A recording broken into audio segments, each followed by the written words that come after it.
Setting কিয়া হরে এগুলা কি পড়তেছো? দেখো তোমার কাছে আমি বাগান বিলাস ডাব বিক্রি করে সেই জায়গা করতে পারি না। আমার মনে হয় এখানে ওরা আমাদের কাজ শেখার জন্যই টাকা দেবে, আর তোমার কাছে আমার ডাব বিক্রি করে গাছ বিক্রি করে টাকা নেই। কি অবস্থা দেখো। চলো এখানে দেখা। সর্বনাশ, আমি তো গৃহকর্ম করি। আমি তোমার বাসা আমি কি করি না, শুধু কাপড় চোপড় দিনার কর্ম ছিলা হাড়ি পাটি দই তরকারি কাটাকুটা করি তোমার। তারপরে তোমার কাপড় চোপড় গুলো মাঝে মাঝে প্রেস করে রোনিতে নিয়ে যায়, লন্ডে থেকে নিয়ে আসি, তোমার বাচ্চাকে দেখে সব দেখতে করি। আর তুমি চিন্তা করো তোমার পেটের গিরিংতে হাউ টু বিন কোর্স।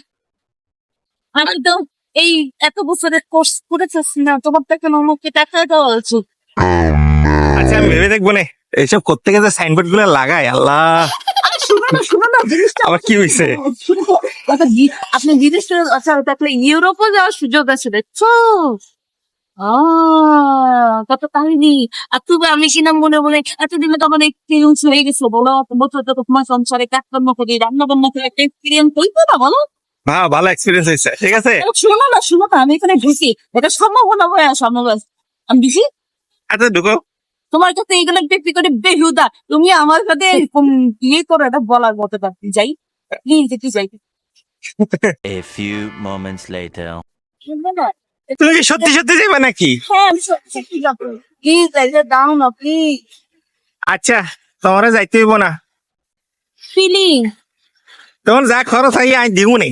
এখন এই পাশে কথা বলে আরো নেক্সট খারাপ হয়ে গেল। আচ্ছা ঠিক আছে, তোমাকে যেতে হবে না, ঠিক আছে। তাহলে ওকে ওকে ওকে ওকে ওকে আর তাহলে বলবো না, ঠিক আছে। ঠিক আছে। বুঝলে বুঝো না বুঝলে